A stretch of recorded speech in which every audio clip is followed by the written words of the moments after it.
2019 marks the 400th anniversary of the start of the slave trade in West Africa. To commemorate the 400th year anniversary of the arrival of the first enslaved Africans to English North America in 1619, President Nana Akufo-Addo has encouraged descendants of Africans who were enslaved in the Americas to return to the country. As the survivors of the descendants, Ghana is calling Black people of the diaspora home, and our founding executive director is answering the call and heading to Ghana for 2019, Year of the Return. Parenting for Liberation's executive director, Trina Green Brown, joined a group of African American women with Sister Circle Noir on an ocean healing retreat to get the healing medicine needed to practice liberation in our families and community. While in Ghana, Trina partnered with parents, teachers, and students at Joe Pat Success Academy for a day of service, planting trees and plants that will grow and flower for many years to come. Trina and Karina. Hey guys, from Africa, Ghana to be exact. Yes, and we just planted this tree. Yes. So with our Ghanaian family, right? Here at the school so that the children can have shade and also fruit. So we really feel accomplished and like making our mark and trying to feel connected to our people. Following the tree planting, Parenting for Liberation hosted a brunch and a parent circle. Together, we dialogued about parenting across the diaspora, sharing stories about the similarities and differences around raising liberated Black children on the continent and in the U.S. Hi. Hello. My name is Trina. I'm from Los Angeles, California, and I have an organization called Parenting for Liberation.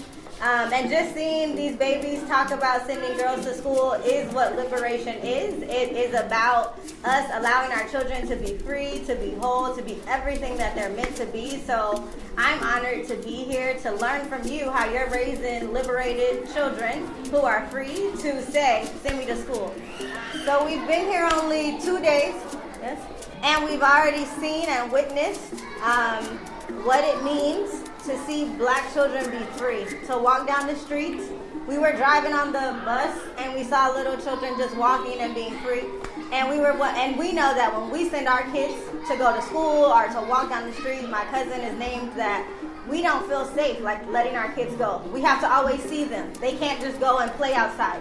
We always have to have somebody watching them because we're always afraid that something's gonna happen to them just because they are Black in the United States. Whenever you are dealing with your child, when you have money, let the child know you have. When you don't have to, let the child know you don't. Whenever the child needs something and you are not able to provide to the child, she'll find a way of talking to the child to know the reason why she couldn't give the child what she wants. When you make friends with the child, whenever the child go out and see something or something goes on wrong or good, the child will discuss with you, then you know what to do. What that teaches me, what I hear from you, is that we have to have better communication with our children, have good relationship. A lot of times, what we learn is that what we've been taught in our family sometimes is that parents are in charge, are dominant over their children. And so what I hear her saying is how to be in relationship. Not necessarily be friends all the time, but like how to have an honest relationship with your child so that they feel comfortable to talk to you and trust you. The main reason why they are more careful about the ladies, the female child is when they grow up, they begin to experience some changes like menstruation features. Yeah, these changes. That is physical changes. Something like they develop breasts and then menstruation begins.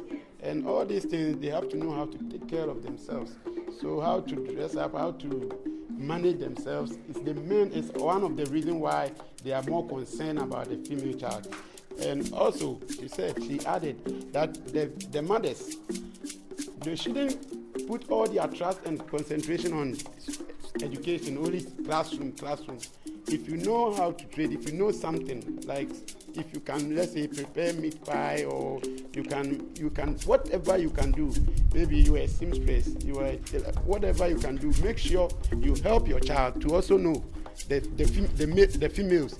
You help them, whatever you, the mother, have in heart, give it to your child. Why we are focusing on the girls here is because of the premature birth.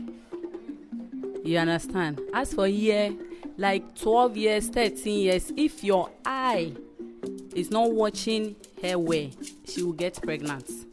Because our men here, they are not good. I understand the concern, but what I am always curious about is, like, girls can't get pregnant by themselves. And so then what's our responsibility to teach our boys or the men to be responsible, to respect women? And so even the play that the kids did was about the girls asking for their right in school. And so I think it's about, I talk to my son a lot about patriarchy and being a feminist and being for women's rights. And so how can we teach the little boys as they grow up how to respect women so that it's not all the girls' responsibility to not get pregnant, right? It takes two people.